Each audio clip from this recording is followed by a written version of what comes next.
नमस्कार विद्यार्थी मित्रांनो, आज आपण इयत्ता 5वी मधील पाठ क्रमांक 20 गमतीदार पत्र या पाठाचा स्वाध्याय बघणार आहोत. बघा आता या ठिकाणी स्वाध्याय दिलेला आहे. या ठिकाणी प्रश्न पहिला दिलेला आहे, एका वाक्यात उत्तरे लिहा. यातला पहिला प्रश्न दिला आहे, पत्र कोणी पाठवले. याचं उत्तर या प्रकारे तुम्ही लिहू शकता. बघा, पत्र काकांनी पाठवले. या प्रकारे तुम्ही हे उत्तर लिहू शकता.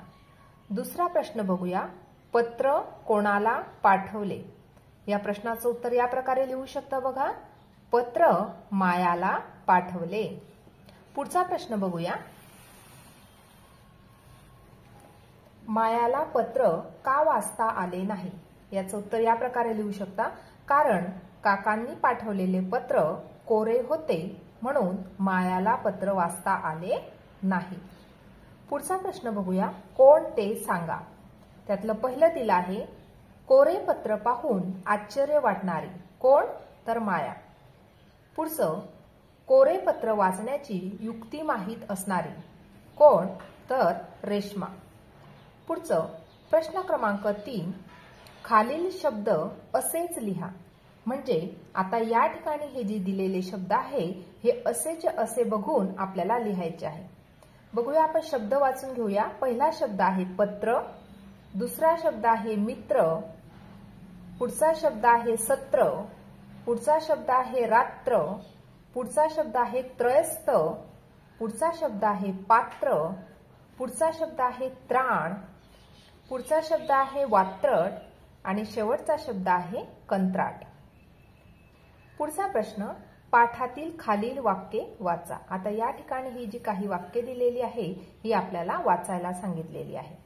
बघा, आता पहिलं, दारावरची बेल वाजली. पुढचं, काकांनी कोरा कागद कसा बरं पाठवला. प्रश्नचिन्ह दिलेला या ठिकाणी. पुढचं, रेश्माने पत्र हातात घेतले. पुढचं, अगं काकांनी कोरं पत्र पाठवलं. या प्रकारे ही वाक्य आहे. आता पुढे काय दिलेले बघा, वाचा समजून घ्या. आता या ठिकाणी वाक्य पूर्ण झाल्यावर फुल स्टॉप असे चिन्ह देतात. आता या ठिकाणी हे जे चिन्ह दिलेलं आहे या चिन्हालाच आपण पूर्णविराम असे म्हणतात. बघा, आता या ठिकाणी दारावरची बेल वाजली. या ठिकाणी हा जो पूर्णविराम दिलेला आहे, जे चिन्ह दिलेलं आहे या चिन्हालाच आपण काय म्हणतो, पूर्णविराम म्हणतो. पुढचं, वाक्यात जेव्हा प्रश्न विचारलेला असतो तेव्हा वाक्याच्या शेवटी प्रश्नचिन्ह असे चिन्ह देतात. हे जे चिन्ह आहे या चिन्हाला प्रश्नचिन्ह म्हणतात. आता बघा, या ठिकाणी या वाक्यामध्ये काकांनी कोरा कागद कसा बरं पाठवला. प्रश्नचिन्ह. बघा, या ठिकाणी हे जे चिन्ह दिलेलं आहे याला आपण प्रश्नचिन्ह असे म्हणतो. पुढचं, वाक्य वाचताना शब्दानंतर आपण थोडे थांबतो. तसेच वाक्यात आलेल्या वस्तू किंवा नावांची यादी वाचताना प्रत्येक शब्दानंतर आपण थोडे थांबतो. तेव्हा त्या शब्दानंतर हे जे दिलेलं चिन्ह आहे असे चिन्ह देतात आणि या चिन्हालाच आपण स्वल्पविराम म्हणतो. म्हणजे हे जे दिलेलं चिन्ह आहे हे कशाचं आहे, तर स्वल्पविरामचे चिन्ह आहे. आता वरील वाक्यात फुल स्टॉप, पूर्णविराम म्हणजे पूर्णविराम, स्वल्पविराम आणि प्रश्नचिन्ह ही विराम चिन्हे आलेले आणि हे जे दिलेली चिन्हे आहे यांनाच आपण विराम चिन्हे असे म्हणतो. म्हणजे पूर्णविराम, स्वल्पविराम आणि प्रश्नचिन्ह ही जी चिन्हे आलेली आहेत यांनाच आपण विराम चिन्हे असे म्हणतो. आता बघा, या ठिकाणी दिलेलं आहे, खालील वाक्यात पूर्णविराम, प्रश्नचिन्ह व स्वल्पविराम घाला. आता या ठिकाणी काही वाक्य दिलेली आहेत. या वाक्यांमध्ये आपल्याला ही विरामचिन्हे वापरायची आहेत.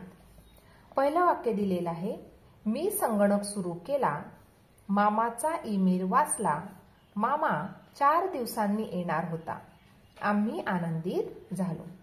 बघा, आता हे जे दिलेलं वाक्य आहे आपण ह्या वाक्यामध्ये पूर्णविराम, प्रश्नचिन्ह, स्वल्पविराम यापैकी जी विरामचिन्हे योग्य असतील तीच आपल्याला या प्रकारे वापरून हे वाक्य या प्रकारे लिहिता येईल. बघा, आपण या प्रकारे हे वाक्य लिहिलेलं आहे, मी संगणक सुरू केला, स्वल्पविराम, मामाचा ईमेल वाचला, मामा 4 दिवसांनी येणार होता, आम्ही आनंदित झालो, पूर्णविराम.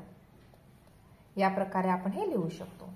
पुढचं दुसरं वाक्य, रमेश, सीता, अनिता, गणेश हे सर्वजण दररोज बागेत खेळतात.